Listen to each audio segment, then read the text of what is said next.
नमस्कार जनता जनार्दन। दोस्तों, आज मैं फिर से हाजिर हूँ आपकी सेवा में, हमेशा की तरह एक और छोटी नैनो कैप कंपनी लेके दोस्तों।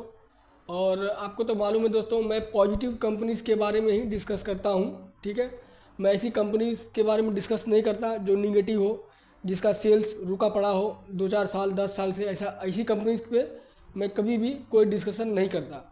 मैं वो कंपनी चुनता हूँ दोस्तों जिनके बिजनेस में दम हो, ठीक है, और सेल्स में और प्रॉफिट में अच्छी ग्रोथ दिखती हो, बाकी पैरामीटर्स भी ठीक ठाक हों और प्रमोटर्स के भी हालचाल ठीक ठाक हों। मैं ऐसी कंपनी ही दोस्तों आपके साथ में डिस्कस करता हूँ। ठीक है दोस्तों, आपको तो मालूम है।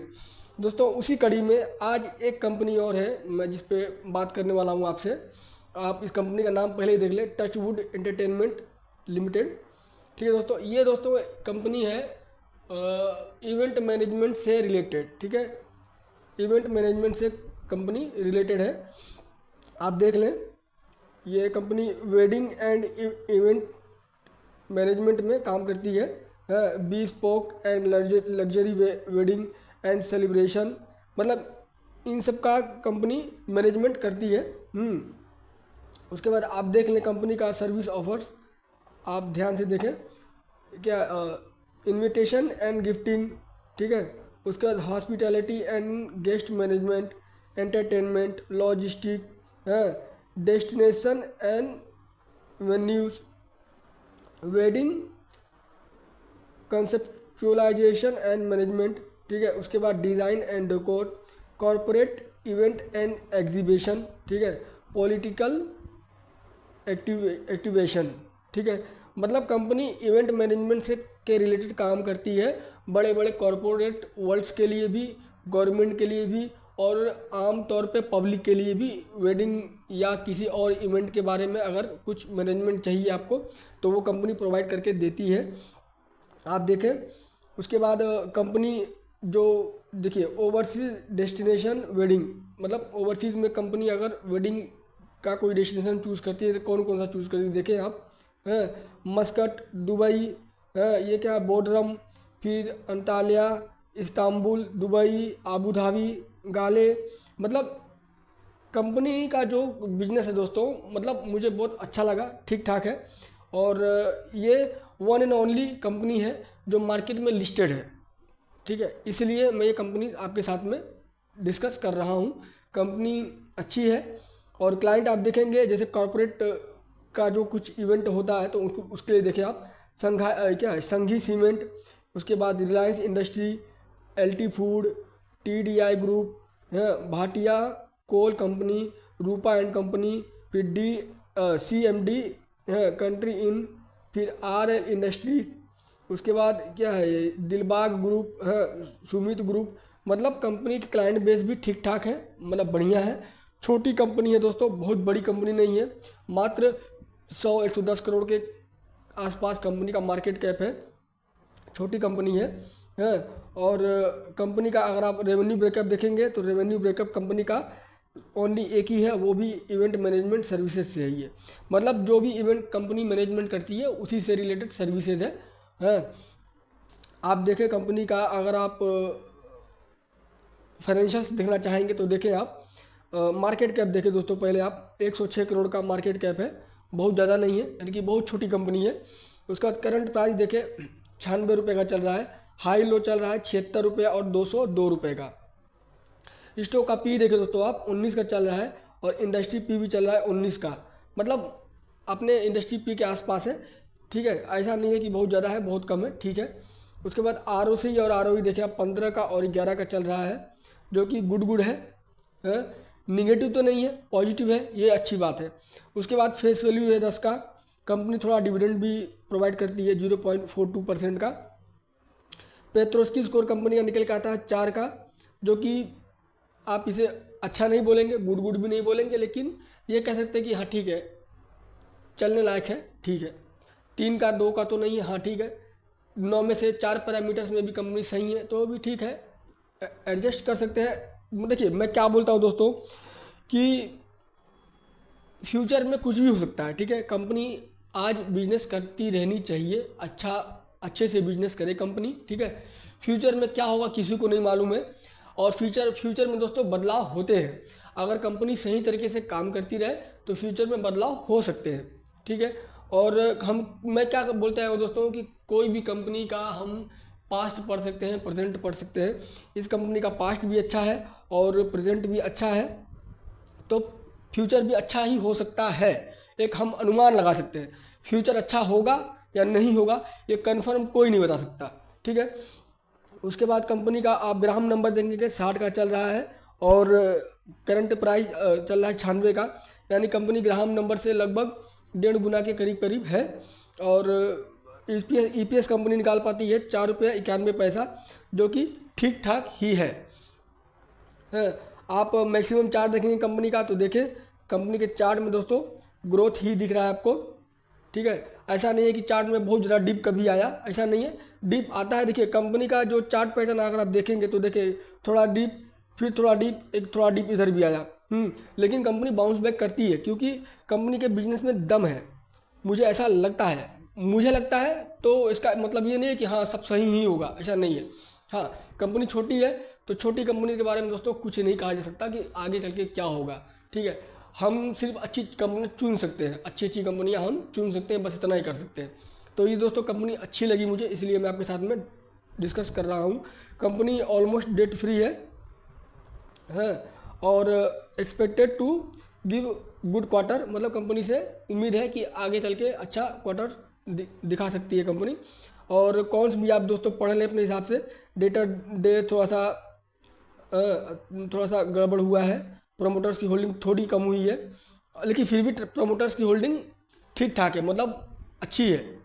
मैं इसको ठीक ठाक नहीं बोलूँगा, उसको अच्छा ही बोलूँगा। लगभग 63-64% के करीब है अगर प्रोमोटर्स, तो अच्छा है, बहुत ही अच्छा है, ठीक है। इसे मैं कौन में कंसीडर नहीं करता, ठीक है। और रिटर्न ऑन इक्विटी जो है कंपनी का 3 साल का 12-12.5% का आ रहा है, जो कि ये भी छोटी कंपनी के हिसाब से मुझे गुड ही लगा। मैं अगर मेरे हिसाब से देखेंगे दोस्तों तो मैं इसे कौन में कंसीडर नहीं करता है।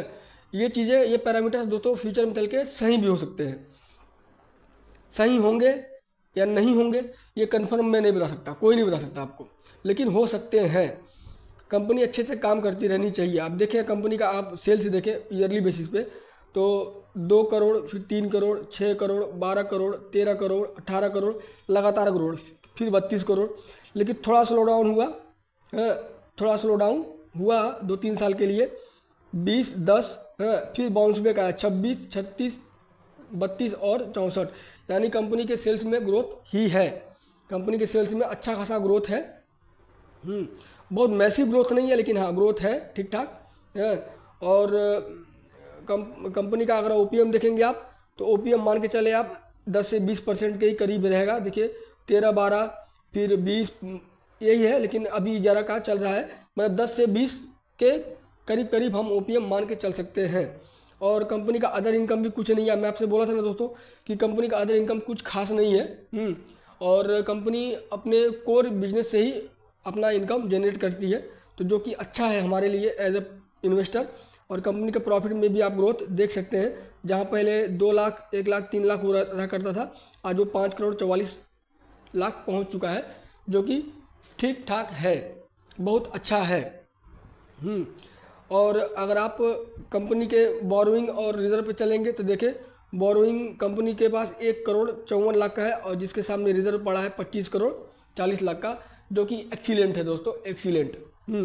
इसे डेट फ्री कंपनी आप कह सकते हैं। अब आप कंपनी के अगर प्रोमोटर्स के हालचाल देखेंगे तो देखें पहले 69% थे, 69.84, अभी 64.38, यानी कि बहुत ज़्यादा डाइल्यूट नहीं किया है प्रोमोटर्स ने, लेकिन 60% के ऊपर है, यानी कि ऑलमोस्ट 65% के करीब है। तो सर इसे बुरा नहीं कहेंगे, इसे एक्सीलेंट क्लास ही कहेंगे। 60% के ऊपर अगर प्रमोटर्स की होल्डिंग है तो मैं उसे एक्सीलेंट क्लास मानता हूँ, ठीक है।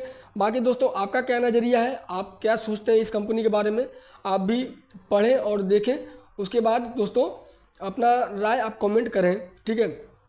और दोस्तों मैं हमेशा बोलते आया हूँ कि देखिए दोस्तों पैसा छोटी कंपनी से ही बनता है।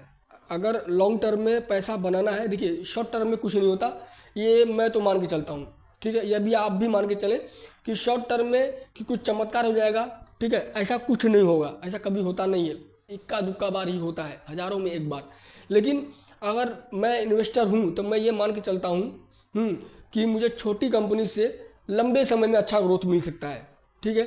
छोटी कंपनी से लंबे समय मतलब 10 साल 15 साल का समय हो, कंपनी छोटी हो, कंपनी के फंडामेंटल्स आज मेरे देखते भर में, मतलब मेरे नज़रों के सामने पास्ट में उसका सब अच्छा रहा हो और प्रेजेंट अभी उसका अच्छा चल रहा हो, मतलब प्रेजेंट में भी कंपनी अच्छे से व्यापार कर रही है, तो मैं ऐसी कंपनी में थोड़ा रिस्क लेना चाहूँगा, ठीक है।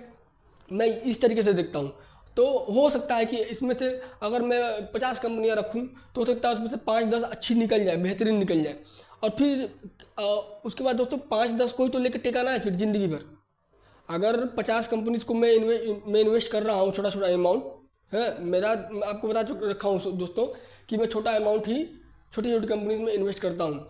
अगर मेरा उसमें से 50 में से 5 कंपनी भी निकल गई तो फिर मुझे अगले 50 साल तक उसी 5 कंपनी को तो टिकाना है अपने पास। फिर देखिए पैसा कैसे बनता है, मतलब मैं हीरा चुनने की कोशिश करता हूँ। मैं ऐसा नहीं कि मुझे CAGR बनाना है, अगर मुझे CAGR बनाना है दोस्तों तो मैं बड़ी बड़ी कंपनीज का अलग एक पोर्टफोलियो बना के रखूँगा, रखता भी हूँ, है। लेकिन बड़ी कंपनी में पैसा सेफ रहे, आराम से CAGR बने, मैं उसके लिए बड़ी कंपनीज के लिए अपना एक अलग पोर्टफोलियो बना रखा है। लेकिन कुछ मुझे अच्छा, कुछ बेहतरीन, कुछ बढ़िया निकल जाए, 1-2 कंपनी अच्छी निकल जाए, उसके लिए मैं छोटी छोटी कंपनीज को पढ़ता हूँ, ढूंढता हूँ, समझता हूँ, ठीक है। उसके बाद छोटा छोटा अमाउंट डालता हूँ। ऐसा नहीं है कि घर द्वार बेच के डाल दूँ। मैं हमेशा से कहता हूँ दोस्तों, अपना रिस्क हर इंसान को पता होता है, हर इंसान को अपना रिस्क मालूम है, ठीक है। तो अपने रिस्क के अकॉर्डिंग छोटा इन्वेस्टमेंट किया जा सकता है छोटी कंपनी में, और फिर 10 साल 15 साल रखेंगे तो ज़रूर कुछ ना कुछ रिजल्ट निकलेगा ही, ठीक है। हाँ, मेरा काम क्या है कि मैं आज अच्छी कंपनियां देख के, जिसका पास्ट आज की डेट में पास्ट अच्छा है और प्रेजेंट आज की डेट में अच्छा है, मैं ऐसी कंपनीज को जरूर अपने पोर्टफोलियो में जगह दूंगा, ठीक है दोस्तों। बाकी दोस्तों आप इस कंपनी को पढ़े अपने स्तर पे, उसके बाद ही किसी निर्णय पे जाए, और किसी के कहने पे दोस्तों मैं हमेशा से कहता आया हूँ, किसी के कहने पे कोई भी निर्णय न बनाए, ठीक है। और मेरा ये वीडियो दोस्तों सिर्फ और सिर्फ स्टडी पर्पज के लिए ही बनाया गया है। किसी को मैं कभी भी कोई सलाह या मशवरा नहीं देता इन्वेस्टमेंट से रिलेटेड, ठीक है। आपको इन्वेस्टमेंट करना है नहीं करना है ये आपका पर्सनल डिसीजन होना चाहिए, ठीक है दोस्तों। चलिए फिर मिलेंगे अगले वीडियो में, और तब तक के लिए आप मुझे आज्ञा दें। जय श्री राम।